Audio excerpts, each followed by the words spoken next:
विष्णु आदि के पूजन में उपयोगी पुष्पों का कथन।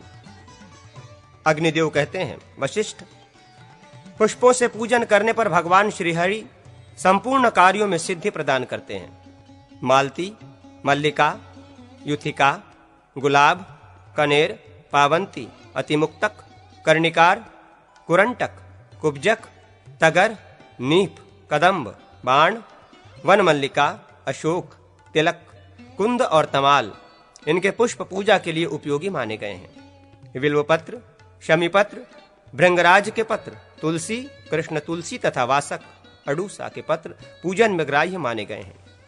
केतकी के पत्र और पुष्प, पद्म एवं रक्त कमल ये भी पूजा में ग्रहण किए जाते हैं। मदार, धतूर, गुंजा, पर्वतीय मल्लिका, कुटज, शालमली और कटेरी के फूलों का पूजा में प्रयोग नहीं करना चाहिए। प्रस्थमात्र धृत से भगवान विष्णु का अभिषेक करने पर करोड़ गौओं के दान करने का फल मिलता है। एक आढ़क धृत से अभिषेक करने वाला राज्य तथा धृत मिश्रित दुग्ध से अभिषेक करने वाला स्वर्ग को प्राप्त करता है। धनुर्वेद का वर्णन, युद्ध और अस्त्र के भेद, 8 प्रकार के स्थान, धनुष बाण को ग्रहण करने और छोड़ने की विधि आदि का कथन। अग्निदेव कहते हैं, वशिष्ठ, अब मैं 4 पादों से युक्त धनुर्वेद का वर्णन करता हूं। धनुर्वेद 5 प्रकार का होता है। रथ, हाथी, घोड़े और पैदल संबंधी योद्धाओं का आश्रय लेकर इसका वर्णन किया गया है। यंत्र मुक्त, पाणी मुक्त, मुक्त संधारित, अमुक्त और बाहु युद्ध, ये ही धनुर्वेद के 5 प्रकार कहे गए हैं। उसमें भी शस्त्र संपत्ति और अस्त्र संपत्ति के भेद से युद्ध 2 प्रकार का बताया गया है। ऋजु युद्ध और माया युद्ध के भेद से उसके पुनः 2 भेद हो जाते हैं, क्षेपणी, गोफन आदि। धनुष एवं यंत्र आदि के द्वारा जो अस्त्र फेंका जाता है उसे यंत्र मुक्त कहते हैं। यंत्र मुक्त अस्त्र का जहां अधिक प्रयोग हो वो युद्ध भी यंत्र मुक्त ही कहलाता है। प्रस्तर खंड और तोमर यंत्र आदि को पाणी मुक्त कहा गया है। भाला आदि जो अस्त्र शत्रु पर छोड़ा जाए और फिर उसे हाथ में ले लिया जाए तो उसे मुक्त संधारित समझना चाहिए।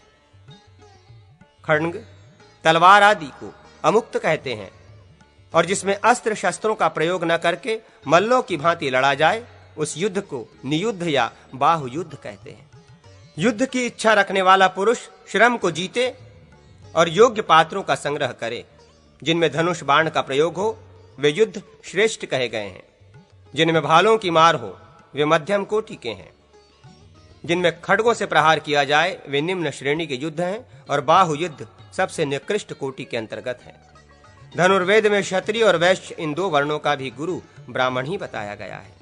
आपत्ति काल में स्वयं शिक्षा लेकर शूद्र को भी युद्ध का अधिकार प्राप्त है। देश या राष्ट्र में रहने वाले वर्ण संकरों को भी युद्ध में राजा की सहायता करनी चाहिए। स्थान वर्णन, अंगुष्ठ, गुल्फ, पार्श्वनिभार्ग और पैर ये एक साथ रहकर परस्पर सटे हुए हों तो लक्षण के अनुसार इसे समपद नामक स्थान कहते हैं।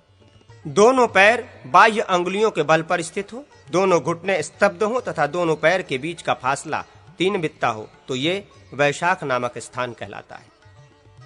जिसमें दोनों घुटने हंस पंक्ति के आकार की भांति दिखाई देते हो और दोनों में 4 बित्ते का अंतर हो वो मंडल स्थान माना गया है। जिसमें दाहिनी जांघ और घुटना स्तब्ध तना हुआ हो और दोनों पैरों के बीच का विस्तार 5 बित्ते का हो उसे आलीढ़ नामक स्थान कहा गया है। इसमें विपरीत जहां बाईं जांघ और घुटना स्तब्ध हो तथा दोनों पैरों के बीच का विस्तार 5 बित्ता हो वो प्रत्यालीढ़ नामक स्थान है। जहां बायां पैर टेढ़ा और दाहिना सीधा हो तथा दोनों गुल्फ और पार्श्वनिभाग 5 अंगुल के अंतर पर स्थित हो तो ये 12 अंगुल का बड़ा स्थानक कहा गया है। यदि बाएं पैर का घुटना सीधा हो और दाहिना पैर भली भांति फैलाया गया हो अथवा दाहिना घुटना कुब्जागार एवं निश्चल हो तथा या घुटने के साथ ही दायां चरण दंडाकार विशाल दिखाई दे तो ऐसे स्थिति में विकट नामक स्थान कहा गया है। इसमें दोनों पैरों का अंतर 2 हाथ बड़ा होता है। जिसमें दोनों घुटने दुहरे और दोनों पैर उत्तान हो जाएं। इस विधान के योग से जो स्थान बनता है उसका नाम संपुट है। जहां कुछ घूमे हुए दोनों पैर संभाव से दंड के समान विशाल एवं स्थिर दिखाई दें, वहां दोनों के बीच की लंबाई 16 अंगुल की देखी गई हो वो स्थान का यथोचित स्वरूप है। ब्राह्मण, योद्धाओं को चाहिए कि पहले बाएं हाथ में धनुष और दाएं हाथ में बाण लेकर उसे चलाएं और उन छोड़े हुए बाणों को स्वस्तिताकार करके उनके द्वारा गुरुजनों को प्रणाम करें। धनुष का प्रेमी योद्धा वैशाख स्थान के सिद्ध हो जाने पर स्थिति वर्तमान या आयति भविष्य में जब आवश्यकता हो धनुष पर डोरी को फैलाकर धनुष की निचली कोटी और बाण के फलदेश को धरती पर टिका कर रखे और उसी अवस्था में मुड़ी हुई दोनों भुजाओं एवं कलाइयों द्वारा नापे। उत्तम व्रत का पालन करने वाले वशिष्ठ, उस योद्धा के बाण से धनुष सर्वथा बड़ा होना चाहिए और मुष्टि के सामने बाण के पंख तथा धनुष के डंडे में 12 अंगुल का अंतर होना चाहिए। ऐसी स्थिति हो तो धनुर्दंड को प्रत्यंचा से संयुक्त कर देना चाहिए, वो अधिक छोटा या बड़ा नहीं होना चाहिए। धनुष को नाभि स्थान में और बाण संचय को नितंब पर रखकर उठे हुए हाथ को आंख और कान के बीच में लेकर तथा उस अवस्था में बाण को फेंके। पहले बाण को मुट्ठी में पकड़ें और उसे दाहिने स्तनाग्र की शीघ्र में रखें। तदनंतर उसे प्रत्यंचा पर ले जाकर उस मौरवी डोरी या प्रत्यंचा को खींचकर पूर्ण रूप से फैलावे। प्रत्यंचा न तो भीतर हो न बाहर, न ऊंची हो न नीची, न कुबड़ी हो न उत्तान, न चंचल हो न अत्यंत आवेष्टित। वो सम स्थिरता से युक्त और दंड की भांति सीधी होनी चाहिए। इस प्रकार पहले इस मुष्टि के द्वारा लक्ष्य को आच्छादित करके बाण को छोड़ना चाहिए। धनुर्धर योद्धा को यत्नपूर्वक अपनी छाती ऊंची रखनी चाहिए और इस तरह झुककर खड़ा होना चाहिए जिससे शरीर त्रिकोणाकार जान पड़े, कंधा ढीला, ग्रीवा निश्चल और मस्तक मयूर की भांति शोभित हो। ललाट, नासिका, मुख, बाहुमूल और कोहनी ये सम अवस्था में रहे। ठोड़ी और कंधे में 3 अंगुल का अंतर समझना चाहिए। पहली बार 3 अंगुल, दूसरी बार 2 अंगुल और तीसरी बार ठोड़ी तथा कंधे का अंतर 1 ही अंगुल का बताया गया है। बाण को पंख की ओर तर्जनी एवं अंगूठे से पकड़ें, फिर मध्यमा एवं अनामिका से भी पकड़ लें और तब तक वेग पूर्ण खींचता रहे जब तक पूरा पूरा बाण धनुष पर न आ जाए। ऐसा उपक्रम करके वेधी पूर्वक बाण को छोड़ना चाहिए। सुव्रत, पहले दृष्टि और मुष्टि से आहत हुए लक्ष्य को ही बाण से विदीर्ण करे। बाण को छोड़कर पिछला हाथ बड़े वेग से पीठ की ओर ले जाए, क्योंकि ब्राह्मण ये ज्ञात होना चाहिए कि शत्रु इस हाथ को काट डालने की इच्छा करते हैं। अतः धनुर्धर पुरुष को चाहिए कि धनुष को खींचकर कोहनी के नीचे लेकर और बाण छोड़ते समय उसके ऊपर करे। धनु शास्त्र विशारद पुरुषों को ये विशेष रूप से जानना चाहिए।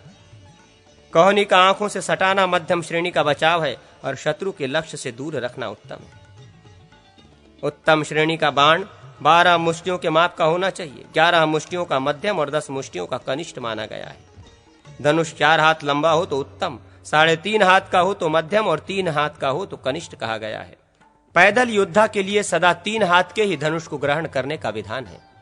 घोड़े, रथ और हाथी पर श्रेष्ठ धनुष का ही प्रयोग करने का विधान किया गया है। लक्ष्यवेध के लिए धनुष बाण लेने और उसके समुचित प्रयोग करने की शिक्षा तथा वैद्य के विविध भेदों का वर्णन। अग्निदेव कहते हैं, ब्राह्मण द्विज को चाहिए कि पूरी लंबाई वाले धनुष का निर्माण कराकर उसे अच्छी तरह धो पोंछकर यज्ञ भूमि में स्थापित करे तथा गदा आदि आयुधों को भली भांति साफ करके रखे। तत्पश्चात बाणों का संग्रह करके कवच धारण पूर्वक एकाग्र चित्त हो तुणीर ले उसे पीठ की ओर दाहिनी कांख के पास दृढ़ता के साथ बांधें। ऐसा करने से विलक्ष बाण भी उस तुर्णीर में स्थिर रहता है। फिर दाहिने हाथ से तुर्णीर के भीतर से बाण को निकाले, उसके साथ ही बाएं हाथ से धनुष को वहां से उठा ले और उसके मध्य भाग में बाण का संधान करे। चित्त में विषाद को न आने दे, उत्साह संपन्न हो धनुष की डोरी पर बाण का पंख भाग रखें। फिर सिंहकर्ण नामक मुष्टि द्वारा डोरी को पंख के साथ ही दृढ़ता पूर्वक दबाकर समभाव से संधान करें और बाण को लक्ष्य की ओर छोड़ें।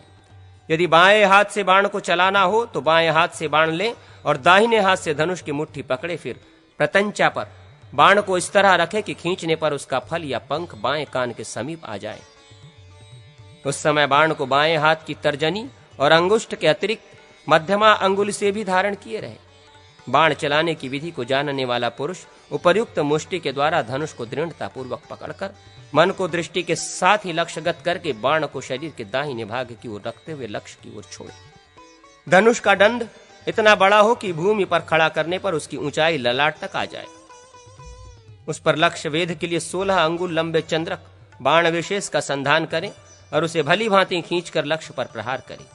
इस तरह एक बाण का प्रहार करके फिर तत्काल ही तुणीर से अंगुष्ठ एवं तर्जनी अंगुली द्वारा बारंबार बाण निकाले उसे मध्यमा अंगुली से भी दबाकर काबू में करें और शीघ्र ही दृष्टिगत लक्ष्य की ओर चलावे।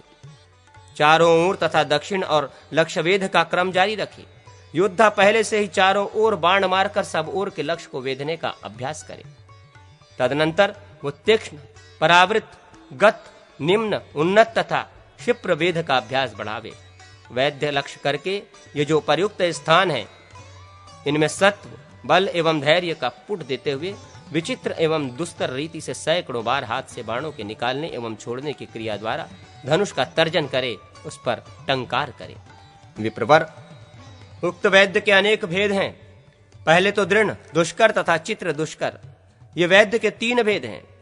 ये तीनों ही भेद 2-2 प्रकार के होते हैं। नत, निम्न और तीक्ष्ण, ये दृढ़ वैद्य के 2 भेद हैं। दुष्कर वैद्य के भी निम्न और उधर्वगत, ये 2 भेद कहे गए हैं तथा चित्र दुष्कर वैद्य के मस्तकपन और मध्य, ये 2 भेद बताए गए हैं। इस प्रकार इन वेद्य गणों को सिद्ध करके वीर पुरुष पहले दाएं और बाएं पार्श्व से शत्रु सेना पर चढ़ाई करे। इससे मनुष्य को अपने लक्ष्य पर विजय प्राप्त होती है। प्रयोक्ता पुरुषों के वैद्य के विषय में यही विधि देखी और बताई गई है। योद्धा के लिए उस वैद्य की अपेक्षा भ्रमण को अधिक उत्तम माना गया है। वो लक्ष्य को अपने बाण के पंख भाग से आच्छादित करके उसकी ओर दृढ़ता पूर्वक शरसंधान करे। जो लक्ष्य भ्रमणशील, अत्यंत चंचल और सुस्थिर हो, उस पर सब ओर से प्रहार करे, उसका भेदन और छेदन करे तथा उसे सर्वथा पीड़ा पहुंचाए। कर्मयोग के विधान का ज्ञाता पुरुष इस प्रकार समझ बुझकर उचित विधि का आचरण अनुष्ठान करे, जिससे मंत्र, नेत्र और दृष्टि के द्वारा लक्ष्य के साथ एकता स्थापन की कला सीख ली है। वो योद्धा यमराज को भी जीत सकता है। पाठांतर के अनुसार वो श्रम को जीत लेता है, युद्ध करते करते थकता नहीं है। पाश के निर्माण और प्रयोग की विधि तथा तलवार और लाठी को अपने पास रखने पर शत्रु पर चलाने की उपर्युक्त पद्धति का निर्देश। अग्निदेव कहते हैं, ब्राह्मण, जिसने हाथ, मन और दृष्टि को जीत लिया है, ऐसा लक्ष्य साधक नियत सिद्धि को पाकर युद्ध के लिए वाहन पर आरूढ़ हो। पाश 10 हाथ का बड़ा, गोलाकार और हाथ के लिए सुखद होना चाहिए। इसके लिए अच्छी मुंज, हरिण की तांत अथवा आंख के छिलकों की डोरी तैयार करानी चाहिए। इसके सिवा अन्य सुदृढ़, पट्टसूत्र आदि वस्तुओं का भी सुंदर पाश बनाया जा सकता है। उक्त सूत्रों या रस्सियों को कई आवृत्ति लपेटकर खूब बट ले। विज्ञ पुरुष 30 आवृत्ति करके बटे हुए सूत्र या रस्सी से ही पाश का निर्माण करे। शिक्षकों को पाश की शिक्षा देने के लिए कक्षाओं में स्थान बनाना चाहिए। पाश को बाएं हाथ में लेकर दाहिने हाथ से उधेड़े, फिर कुंडलाकार बना सब ओर घुमाकर शत्रु के मस्तक के ऊपर फेंकना चाहिए। पहले तिनके के बने और चमड़े से मढ़े हुए पुरुष पर उसका प्रयोग करना चाहिए। तत्पश्चात उछलते, कूदते और जोर जोर से चलते हुए मनुष्यों पर सम्यक रूप से विधिवत प्रयोग करके सफलता प्राप्त कर लेने पर ही पाश का प्रयोग करें। सुशिक्षित योद्धा को पाश द्वारा यथोचित रीति से जीत लेने पर ही शत्रु के प्रति पाश बंधन की क्रिया करनी चाहिए। तदनंतर कमर में म्यान सहित तलवार बांधकर उसे बाईं ओर लटका लें। उसकी म्यान को बाएं हाथ से दृढ़ता के साथ पकड़कर दाएं हाथ से तलवार को बाहर निकालें। उस तलवार की चौड़ाई 6 अंगुल और लंबाई या ऊंचाई 7 हाथ की हो। लोहे की बनी हुई कई शलाकाएं और नाना प्रकार के कवच अपने आधे या समूचे हाथ में लगा लें। अगल बगल में और ऊपर नीचे भी शरीर की रक्षा के लिए इन सब वस्तुओं का विधिवत धारण करें। युद्ध में विजय के लिए जिस विधि से जैसी योजना बनानी चाहिए वो बताता हूं, सुनो।